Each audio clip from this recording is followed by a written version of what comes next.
যে ছবি আমরা দেখতে পাচ্ছি মানসবাবু, বেশ কিছুদিন ধরে যাদবপুর বিশ্ববিদ্যালয়ের খবর সম্প্রচার করছে রিপাবলিক বাংলা, যেখানে যাদবপুর বিশ্ববিদ্যালয়ের দেওয়ালে দেওয়ালে দেখা যাচ্ছে দেশদ্রোহিতার চিহ্ন, বিভিন্ন স্লোগান লেখা, আজাদ কাশ্মীর লেখা। আর এই পরিস্থিতিতে যখন এই খবর কভার করছে রিপাবলিক বাংলা, তখন রিপাবলিক বাংলার সাংবাদিককেই আক্রমণ করা হচ্ছে রেজিস্ট্রারের সামনে। পুলিশ চুপ। যাদবপুর বিশ্ববিদ্যালয়ের সামনে রয়েছে যাদবপুর থানা, তাতেও পুলিশ আসতে প্রায় 2 ঘন্টার বেশি সময় লেগে গেল। কি বলবেন এই বিষয়ে? এটা যে দেশদ্রোহিতা সেই নিয়ে কোনো সন্দেহ নেই, কারণ ভারতের যে প্রাচীন পরম্পরা, শাস্ত্র, সাধারণভাবে আমরা যদি ধরো রামের রাজত্বকাল থেকে শুরু করে চোল সাম্রাজ্য বা মৌর্য সাম্রাজ্য, চাণক্যের সময় পর্যন্ত, যেগুলো থেকে আমরা রাষ্ট্রের ধারণা পাই যে রাষ্ট্র কাকে বলে, সেখানে কি ধরনের শাস্তি হওয়া উচিত, সেখানে কি ধরনের অপরাধ হওয়া উচিত, সেখানে সেই বিচার করলে দেখা যাবে যে যে গ্রন্থে সেগুলোকে বলা হয়েছে, ধরো মনুস্মৃতি বা মনুসংহিতা, চাণক্যের অর্থশাস্ত্র, নারদ সংহিতা, বশিষ্ঠ সংহিতা, মহাভারত, এগুলোতে রাষ্ট্র এবং সেখানকার অপরাধীদের শাস্তি কি হওয়া উচিত সে নিয়ে খুব স্পষ্ট বিধান দেওয়া আছে। যাদবপুরে যে ঘটনা ঘটেছে, এখানে খুব একটা মজার শব্দ ব্যবহার করতে চাই আমি, যেটা মৌর্য আমলে ব্যবহার করা হতো, যে এক্ষেত্রে রাজার কর্তব্য হচ্ছে কণ্টক শোধন এবং কণ্টক মোচন। কণ্টক শোধন বা কণ্টক মোচন বলতে বলা হয় যে সমাজের কিছু মানুষ যখন রাষ্ট্রের পক্ষে কাঁটা হয়ে দাঁড়ায়, যখন রাষ্ট্রের পক্ষে ক্ষতিকারক হয়ে দাঁড়ায়, তখন তাদেরকে সমাজ থেকে মোচন করতে হয়। এবং মনুস্মৃতি বা বশিষ্ঠ সংহিতায় বলা হয়েছে এরা আততায়ী। কারা আততায়ী? না, যারা ফরেন ফান্ডিং পায়, প্রাচীন ভারতের ভাষাতে যারা বিদেশ থেকে অন্য রাজার কাছ থেকে উৎকোচ গ্রহণ করে, তো এরা তো সেটাই করেছে। যতদূর শোনা যাচ্ছে এরা ফরেন ফান্ডিং পেয়েছে, এরা বিদেশি ভাবনাতে বিশ্বাসী, অর্থাৎ বিদেশি মতাদর্শে বিশ্বাসী, এবং এরা দেশে অস্থিরতা সৃষ্টি করছে। তো সেই রকম ক্ষেত্রে তাদেরকে দেশদ্রোহী বলা হয়েছে, এবং সেক্ষেত্রে বলা হয়েছে ধর্মস্ত্রয়ী গঠন করতে হবে। ধর্মস্ত্রয়ী মানে হচ্ছে ডিভিশনাল বেঞ্চ গঠন করে।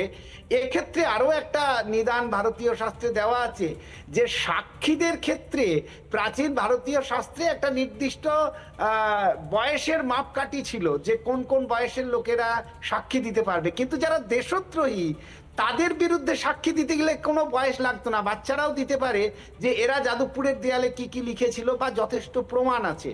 সুতরাং এরা যে দেশদ্রোহী সেটা ভারতীয় প্রাচীন শাস্ত্র অনুসারে কোনো রকমের সন্দেহ নেই। রাষ্ট্র রক্ষার জন্য রাষ্ট্র কি ব্যবস্থা নিচ্ছে সেটা এখন আমাদেরকে দেখতে হবে, এবং যত দ্রুত সম্ভব ওই কণ্টক শোধন বা কণ্টক মোচন, অর্থাৎ কাঁটা তুলে ফেলা, রাষ্ট্রের স্বার্থেই অত্যন্ত প্রয়োজন।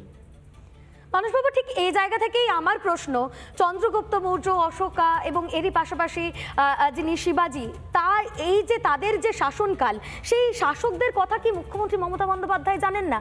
তাদের থেকে কি কিছুই শিখতে পারলেন না মমতা বন্দ্যোপাধ্যায়? তাহলে এই যে দেশদ্রোহী, তাদের বিরুদ্ধে কি কোনো ব্যবস্থা নেওয়া গেল না? না, অবশ্যই তো ব্যবস্থা নেওয়াটাই রাষ্ট্রের কর্তব্য, এবং বলা হয়েছে কোনোটাই তো নেননি। মানে ধরো মৌর্য যুগের কথা তুমি বললে, মৌর্য যুগে 4 ধরনের শাস্তির কথা বলা আছে। একটা হচ্ছে বাকদণ্ড, একটা হচ্ছে ধনদণ্ড, একটা হচ্ছে বধদণ্ড, এবং আরেকটা হচ্ছে যে ধিকদণ্ড।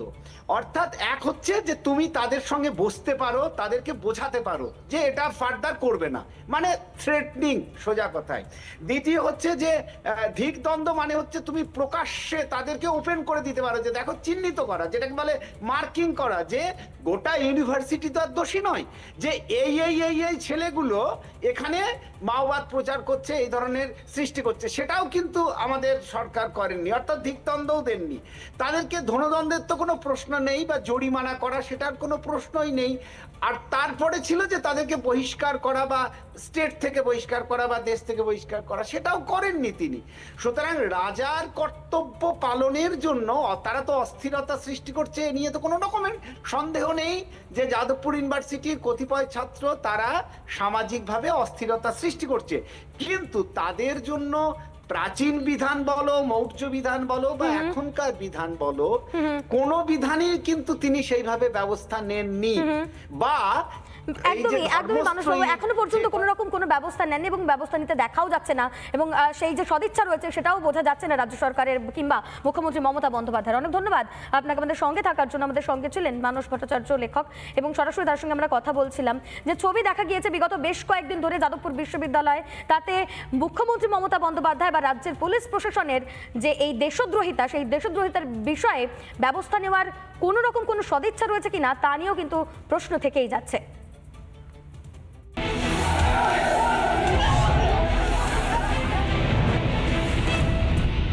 নানা ধরনের কন্টেন্ট দেখার জন্য লাইক করুন, শেয়ার করুন আমাদের ফেসবুক পেজ, সাবস্ক্রাইব করুন আমাদের ইউটিউব চ্যানেল। পাশাপাশি অন্যান্য ব্রেকিং নিউজের জন্য অবশ্যই চোখ রাখুন রিপাবলিক বাংলায়।